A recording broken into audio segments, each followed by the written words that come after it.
I'm Diego Cordovez with Adam Schoenfeld at Bellagio with a scoop. You know, the thing I like about Canadians is they spend all their time out in the woods trapping pelts, and then they trade the pelts, and that's how they develop their initial bankroll. Right. And then they set out on the tournament trap. We've had a big influx of Canadians who snuck down over the border and infiltrated the poker ranks with quite a bit of success. And you've got your more diminutive Daniel Negreanu's, and you've got your more giant Greg Muellers. Yeah, he's big and quite a good player and a really good guy. Good guy who we've seen kind of making the rounds over the years in LA, playing the cash games, and then all of a sudden I tune into World Poker Tour and stuff, and there he is making final tables, making big scores. He's making a big name for himself. He's done a good job and a good fellow, and those Canadians seem to be a jolly group. It's great, you know, they're our 51st state, and we welcome them. Yes, exactly. So I remember us playing for a while, and it seems like about 2 years ago you just kind of started making a big breakthrough and scoring in these big events, and I see you on the World Poker Tour and the big World Series of Poker events. Was it just things started working out in the big time, or change that you made or adjustment you made in your game? I never was really a tournament player. I was just a cash game player. Mm-hmm. I mean, not just, but that's where I made my money, right? And I mean, I still consider myself a much better cash game player than tournament player, but my competitiveness and the home run type of attitude got me into playing some more tournaments, and my eagerness to learn and my sponging up of information, I guess, helped me out to improve in these tournaments. I mean, playing in the cash games primarily was limit games, correct? Or back in the day, yeah. Now it's primarily no limit. But so that's another part of it too. When you started playing in these big tournaments and having successes in them, it's also no limit. So how did you start to adjust to the no limit, or to learn the no limit, or was it just an instinctive thing for you? Well, like I noticed, like having a couple bad sessions in limit, I get so frustrated getting drawn out on, and I just said I'm going to play a little bit of no limit, and I just realized, wow, you can make people go away without anything. You could trap them huge. Like, you just need to beat a fish in one big hand for the night, and that can set yourself up. Whereas in limit, you just got to continually beat them and avoid bad beats and stuff. On the other hand, one bad beat in no limit, and your whole stack's gone. Right. I mean, if you avoid the cold deck, I really believe no limit has way less swings. I mean, if you're getting kings against aces against bad players, you know, you're going to lose a lot more than in limit, obviously, or set over set. But generally, those things don't happen too much, and it's just you're picking up small pots at will kind of thing. You know, a friend of mine will come by and he'll ask me, how do you do it? I'll say, well, watch, I'll pick up like 600 here, and I'll just straddle and just raise and pick it up or whatever. And so just learning how people's pain threshold works, where you can get them to pay off and where you can get them to fold. I think that was really instrumental in learning no limit, and now it's kind of the same thing in the tournaments. It's funny you mentioned your home run mentality, because that's really not the way I think about you. Maybe I have the wrong impression, because I think about you as a guy that every tournament you're deep. Like, I never see you out in the first couple hours. I see you deep in every tournament, and then sometimes when things go your way, you capitalize and go super deep to the final table. Right. But I don't think of you as a guy just swinging for the fences early on. Do I have the wrong impression? No, you're smack on. Obviously, I'm not. You know, I try not to be crazy or nothing. But I'm saying the home run in the sense that if you're grinding it out in the cash games, you're making X amount of dollars. Right. And if you're playing in one of these big suckers, you can have a score of anywhere between like 300 and a million in one night, and that beats many nights of grinding. That's a nice score. Yeah, that's what I'm talking about, the home run, you know. And if you can stay afloat in your terms, I don't have a backer, I play completely for myself, and so if I stay afloat in the tournaments, and like usually how I do it is if the Bellagio, let's say the 25,000 in Bellagio, I'll stroll in about a week early, play the cash games, don't play any prelims. Mm-hmm. Only World Series I play events, and then the main events of any WPTs or something. So I'll stroll in a week early, play the cash games, make enough for my buy-in and a little bit extra. And if I get knocked out and don't cash, I still have a small profitable trip, and I continue like that.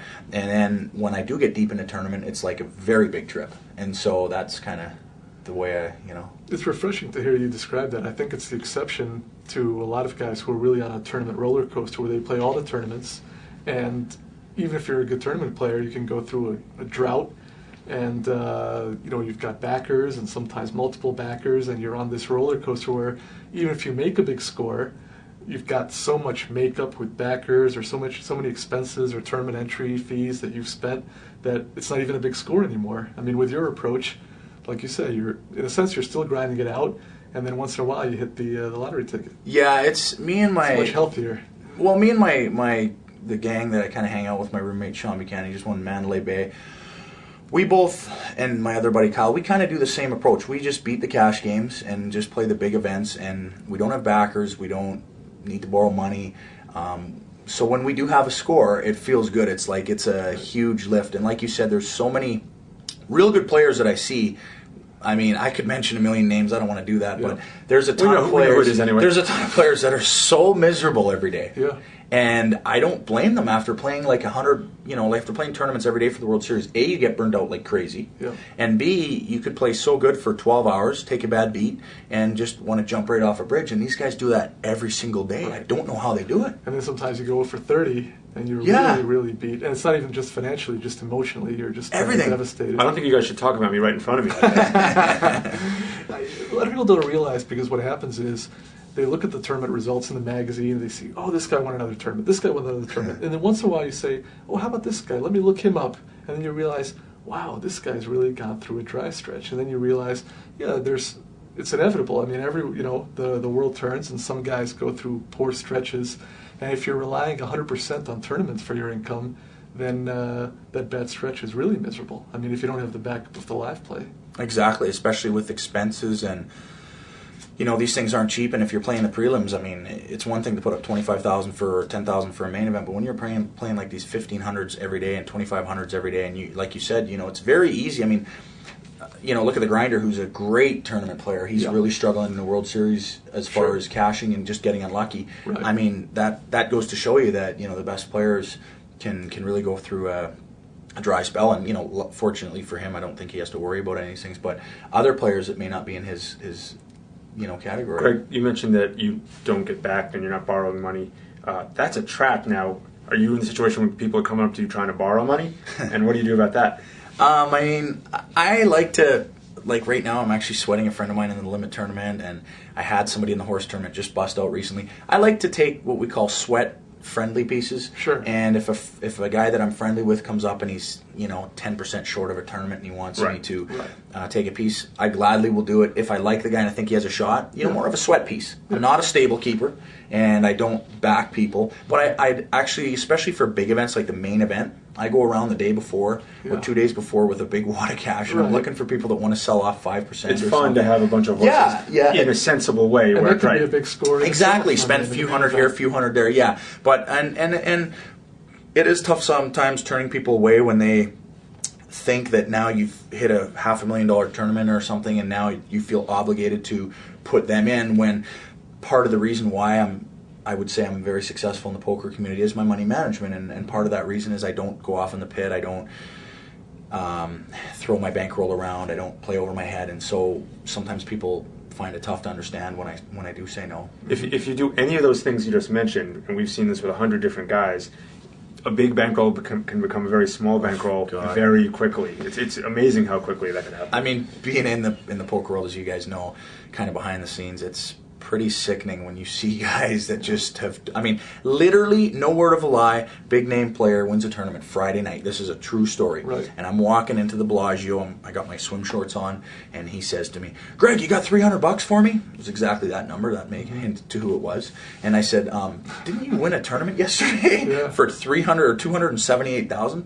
And he's like, "Yeah, my wife has my money." And I'm like, "I don't have any money on me right now because I was going to the pool, But it's just like, it's amazing. It's a common story with a lot of players that you assume they've made a big score recently, they're flush, and they're not for whatever reason. One reason or another, whether it's the pit or makeup from other tournaments or other things, they haven't made the score that you assume. I mean, we've talked about this with other guests too, that in a sense you're very lucky because you've been making your living at the game for a while. Right. Before this era, before this kind of boom or bust era, and you've learned the pitfalls, you've seen the pitfalls. Now that you're in the limelight and being very successful, you know a lot of the traps to avoid. And in a sense, the good luck that some guys are having is bad luck for them because they don't have that perspective. They're making a huge score their first year out, and they don't even realize some of the traps that they're falling into as far as backing other guys or playing in the pit or not managing their money or not saving their money, even for taxes or whatever. I mean, Right. it's nasty. When a guy scores 2 World Series bracelets in his first year, or dominates, like people do when they first come up, they're great players, but they're not always going to do that well. Getting a bracelet is extremely difficult. And if you just assume you're going to do that every year, and you're playing real big, and well, I'm sure I'll win a tournament next week. It's not that easy. Phil Ivey won 3 bracelets in 1 year.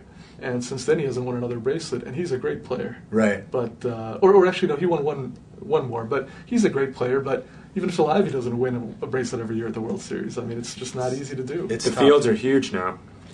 Although there's a disproportionate number of Canadians doing very well, and I find that offensive. Do you think Canadians have a lot of gamble, or is it just seems that way? It seems like we're just very smart people, No, I don't know. It's been a good World Series for the Canadians for sure. This World Series. Diego told me the story that he was playing live, and the board had something like 7, 8, 10 Jack on it, and one guy's in the pot and says to another, "I got Wayne Gretzky," and the guy he was talking to knew what he meant, and he mucked it. But Diego told me half the guys didn't know what that was. Wow. 99, Wayne Gretzky. How could you not know? I know the hockey ratings have fallen, but that was pretty sad to me. Just to see that. I mean, it's funny because, like I was saying to you guys in the hallway, nowadays when you see, like back in the day, if you were at a tournament and there was like a final table with 8 faces you didn't recognize, you were licking your chops. Nowadays there's 8 faces you don't recognize. And extra scary. The average age is about 21 or 22, and you're looking at them, okay, what online site do you dominate? Now if you don't know them, you assume they're super good. Exactly. On the internet. Exactly. And before it was the opposite. And it's so funny because even though we have more experience with live, they in fact have played more tournaments than all 3 of us combined. Right. Because they play without a doubt. They play $10 rebuy tournaments up to $100 rebuy tournaments, 8 at a time, 24 hours a day. And I mean, the experience, it's all math to them. It's funny because I hear them talking. The guy ships it in the cutoff with 7 deuce of spades or 7 deuce offsuit. And I looked at him and I went, I mean, you play all this time and then you blow yourself with that hand. And he's like, I had X, M's and the blind and it was cut off, and it's just like an automatic situation. And I just don't play like that. One phenomenon that really is different among many things now with the internet is that it used to be that there was no way to just play tournaments all day, every day. I mean, even guys who were tournament specialists, they could play maybe 1 tournament a day, maybe. Right. And if you went out in the first hour, that was it. That was it. But now, guys are playing, like you say, tournaments all day long. I mean, they're playing multiple tournaments, and even before it wouldn't make sense economically because there weren't that many big tournaments. So how could you make a living if you're playing a $10 tournament or even a $100 tournament? But if you're playing 8 simultaneous tournaments, even if they are $50 each or something, you keep getting knocked out, you play in more, you can make it work. And some of these guys, they don't even play the ring games, they just play tournaments 100% of the time. Yeah.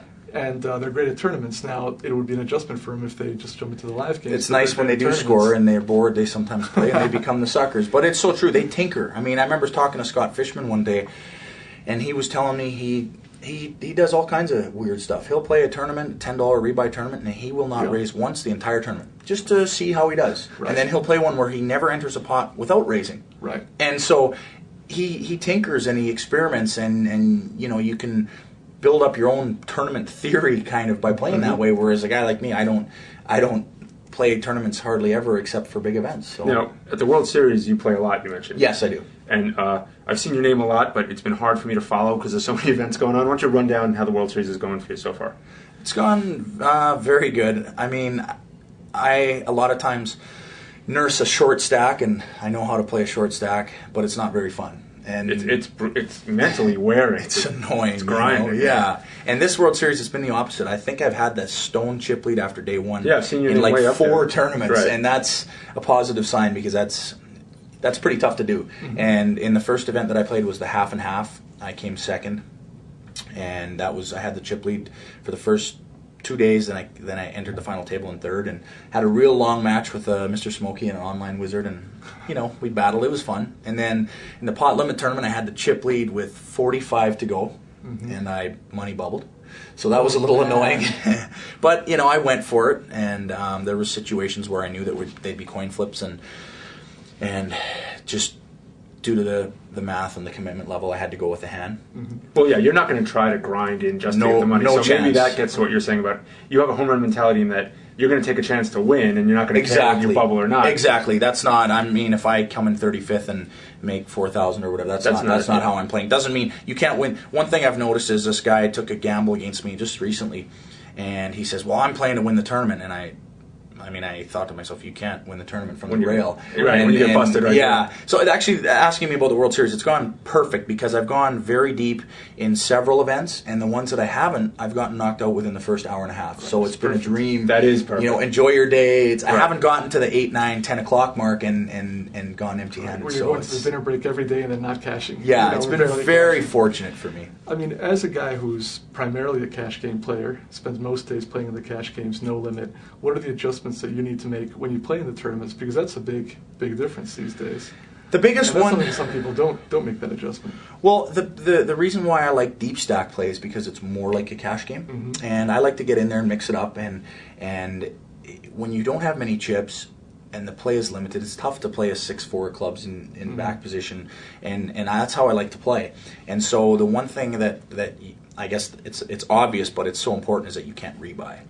And so in a cash game, I might make a call where I'm not getting the correct price based on the implied odds or the fact that I can felt somebody. And if you do that in the cash game and you're wrong, you just reload a little bit. Sure. Eventually you're going to hit a hand like that. But in a tournament... if you knock him out, you might put him on tilt and win a lot more money. Exactly. You might go to his box, reload. In the tournament, he's out. You don't even get the benefit. Yeah. So I think I mean that's basically the thing, is playing deep stack poker. That's why I also do a lot better live than online. Online you have maximum buy-ins. In live games, if I feel I'm the best player at the table, then I'll just buy enough to cover everybody and hopefully get involved and win a big pot. Now, you played in the 50K horse. This is like our favorite event because it's really become the main event, the big event in terms of prestige and in terms of competition. What was your experience there? Because you are primarily a no-limit player, and this is a mix of games. And I assume you didn't play last year in the first one. So I didn't. What was the experience like for you? Well, I've been playing a lot of mixed games recently at the Bellagio, and it's not a good idea. I have to say, I'm a specialist in what I do, but the mixed games are fun. It's fun. Yeah. It is fun. And it's like right. when I wake up and I stroll into the Bellagio and I see a bunch of people on tilt in the 50-100 no limit game. They just got knocked out of an event. That's where I'm supposed to be. Right. And I do have to admit, the mixed games are a lot funner. You're drawing, and it doesn't feel like work to me yet. Also, you're not used to it. Yeah. So it's something new. A novelty. Exactly. So I'm in a tough game with Chow and these guys. Not a favorite, but I am having fun, and I'm not really. And you're losing. learning. So, and I am learning. Right. So now I played the horse, and I have to say it was a lot of fun. I mean, the time flew by. Every half hour, a new game, and so you're always on your toes. Right. And when you're playing with the best in the world, you're trying to A, learn, and B, they're usually more fun at the table. They don't get too upset about a bad beat, and they're gentlemen, and you can joke around, and you can have fun trash talk and not really take it personally. Whereas if you're playing, in another tournament and you catch the wrong person, it sometimes isn't quite unpleasant. As fun. Yeah, exactly. We like it. Greg, thanks for joining us today. You're going to have a lot more success. Main event still coming up, and obviously that's your big focus from here on out. And you're representing Canada quite well, so thanks for coming by. Thanks for having me. Join us tomorrow with The Scoop. Take care.